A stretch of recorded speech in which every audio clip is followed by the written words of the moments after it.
Welcome to 2019. To celebrate the new year, here's a piece of writing that I like a lot by Bourdain.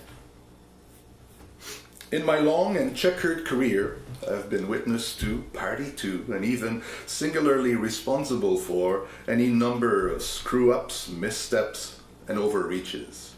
I'm not Alain Ducasse. The focus of my career has not always been a relentless drive toward excellence.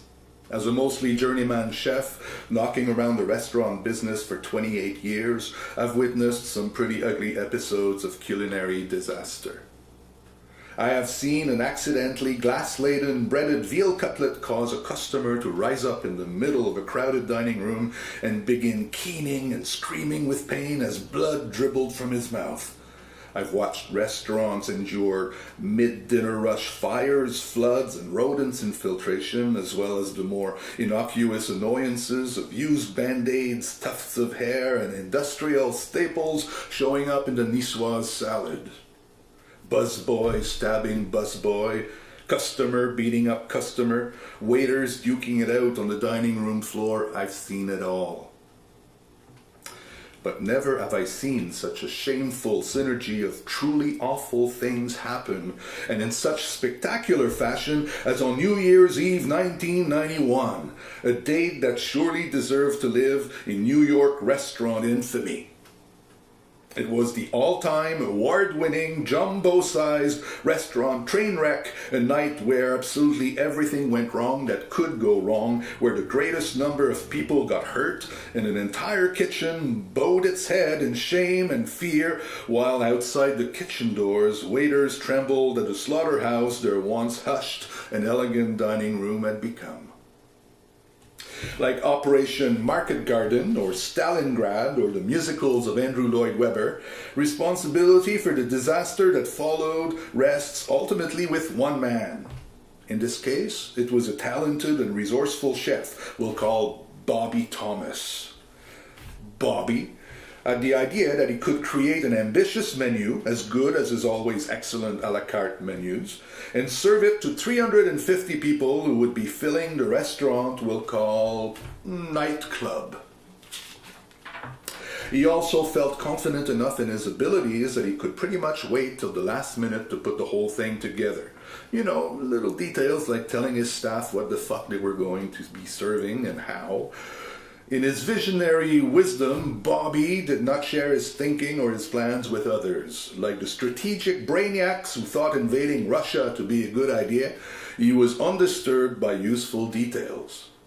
Mein Führer, are you aware winter is coming? I arrived at nightclub a half hour before the shift, the other cooks trickling in after me. We put on our whites, cranked up the radio, and as usual stood around waiting for someone to tell us what to do. Our leader had characteristically neglected to entrust us with a prep list. So we did what cooks left unbriefed and unsupervised tend to do, which was stand around gossiping. The lobsters arrived first. There were cases of them reaching to the ceiling, lobsters skittering around under wet newspaper and heaps of crushed ice. Since I was de facto quartermaster and the guy who signed for such things, the cooks, Frankie Five Angels, Matt, Orlando, Steven, Adam, and Doc Boy all stood around there expectantly looking at me, waiting for instructions as a puddle of water grew larger and larger from the rapidly melting ice. But what do we do with them? Who knows? Bobby hadn't left the prep list. Do we blanch them, cook them all the way, shuck them, split them, turn the damn things into bisque? We don't know, because Bobby hadn't left a menu. The game arrived next. Bone d'El Poussin, duck breasts, bones, a case of foie gras. We cleaned up the duck breasts nicely, put on stock with the bones, well that didn't take much to surmise, and laid out the poussin on sheet pans and got everything in a walk-in for when Bobby would show up.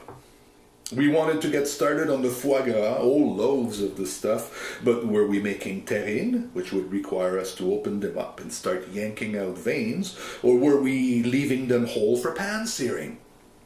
We didn't know. And once you tear open a liver, you can't untear it. So we left those alone. When the meat order arrived, we cleaned up the tenderloins but left them whole, not having any idea of portion size, whether we were making filet mignon or tournedos or Chateaubriand or beef fucking Wellington for that matter. Oysters. There was a collective moan from the team, as not even a madman would want to put oysters on a menu for over 300 people. Perhaps we could crack them open ahead of time, but should we? What if Bobby had planned oysters on the half shell? In that case, I'd be cracking oysters to order all night, since the customers, for the $275 per person they were paying, would prefer them moist and fresh. It was just too horrible to contemplate. Out of the corner of my eye, I saw Stephen peel off the back door, which meant he was probably going to score. And from the way Frankie was working his jaw muscles, half the cooks were well into the coke already and likely looking for a re-up. When the produce order came in, it was getting toward panic time.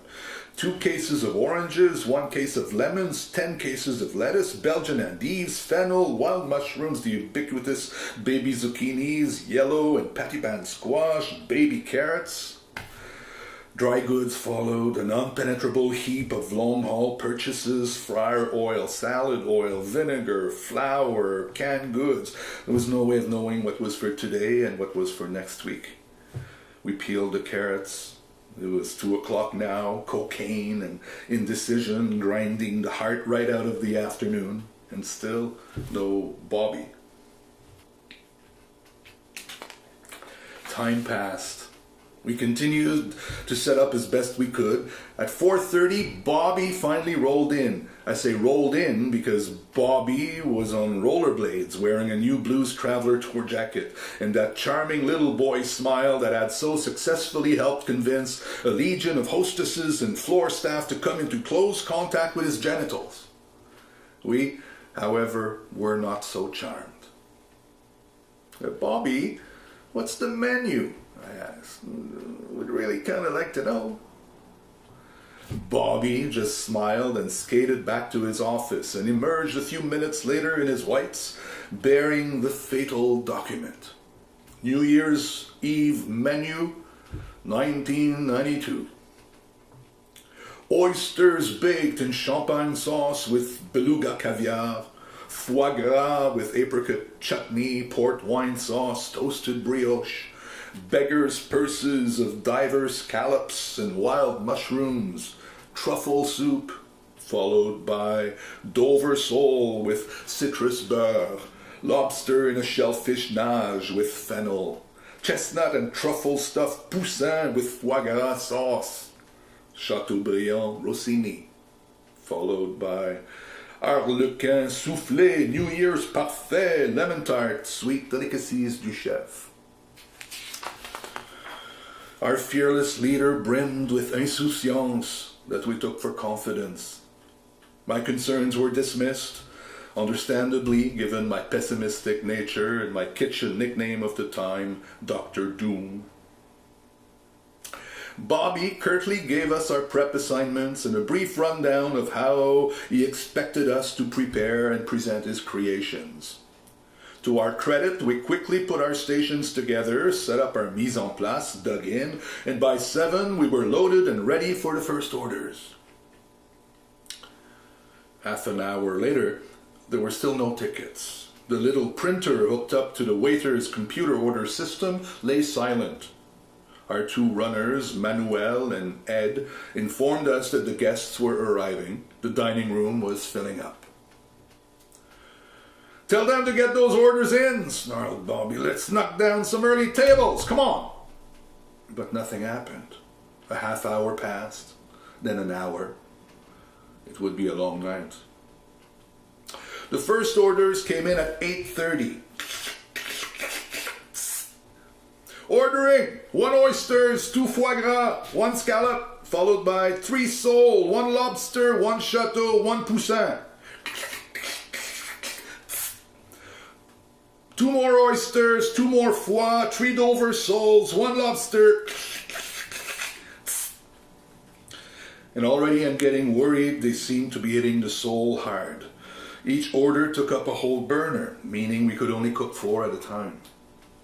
The machine was printing full bore now, paper spitting out end over end, and Bobby culling it all out and stuffing copies in the slide. So far we were keeping up, racing to drill out what we could before it really hit the fan. Still, no main courses had been fired yet. I looked over and saw that Frankie was already in the weeds, spazzing out on all the foie gras orders, and that the truffle soup was not cooking as fast as anticipated. Frankie was so high he was shaking, and Frankie wasn't so good at keeping orders in his head anyway, so the combination of minor frustrations and all those foie gras orders was taking its toll. And the printer kept clicking, and the stack of orders that Bobby had yet to even call out kept getting bigger and bigger, and it was clear, with not a single main course served or even fired, that we were headed for collision. Bobby's reaction to the ensuing crisis was to turn on Frankie, forcefully. Too forcefully, considering Frankie's known pathologies. "Where's that foie, you idiot? What the fuck is up with that fucking foie? What's wrong with you, Frank? Frank, where's that fucking foie gras?" Poor Frankie, he was spinning in place, trying to do 10 things at once, succeeding at none, eyes banging around in his skull, sweat pouring down his face, a dervish of confusion, the little 4-burner stove full of melting foie gras. And the printer all the while still...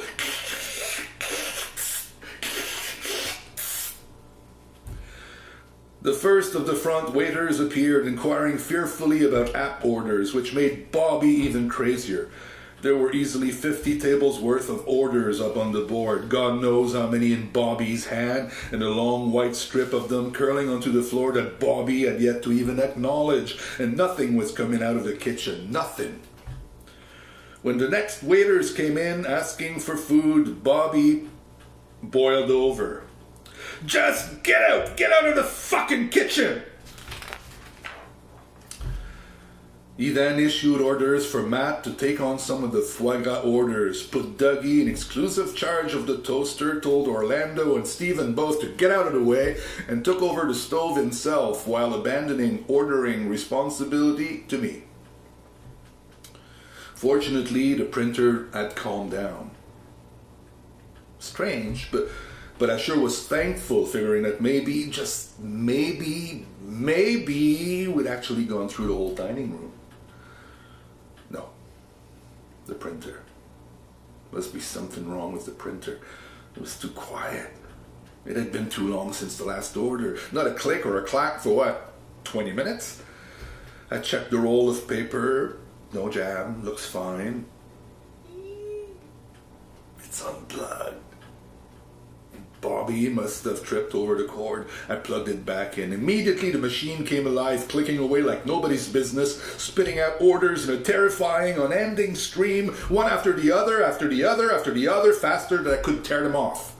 A constant flow of backed up orders we hadn't even heard about. Staring at the paper cascading out of the printer, it was clear to all of us by now that we were involved in a complete disaster. The situation was beyond saving. Then I looked over by the kitchen doors. Veronica, our best waitress, was red-faced and shaking. "A customer choked me," she cried, eyes filling up with tears. "He stood up, he put his hands around my neck and fucking choked me, screaming, 'Where's my fucking food?' Tony, it's out of control." The kitchen doors swung open. It was Larry, the waiter, with tears running down his face. Now this was about as bad a sign as you could see. Larry only moonlighted as a waiter. His day job was as a cop on the Lower East Side. What on the floor of a restaurant could be so bad, so frightful, so monstrous as to cause a 10-year veteran of the police force, a guy who'd been shot twice in the line of duty, to become so traumatized? "They're beating the customers," Larry wailed. "People are getting up, trying to leave, and security's beating them. They're fucking going nuts." Nightclub, it should be noted, usually operated as exactly that once the dinner shift ended. Consequently, we employed a security staff of about 25 heavily muscled gorillas. These folks were employed to deal with the more rigorous demands of keeping order in a busy dance club, dealing roughly every night with organized groups of gate crashers, out-of-control drunks, belligerent ex-boyfriends, many of them armed. This kind of thing gave our security staff a rather shorter fuse than most ordinary restaurant floor staff.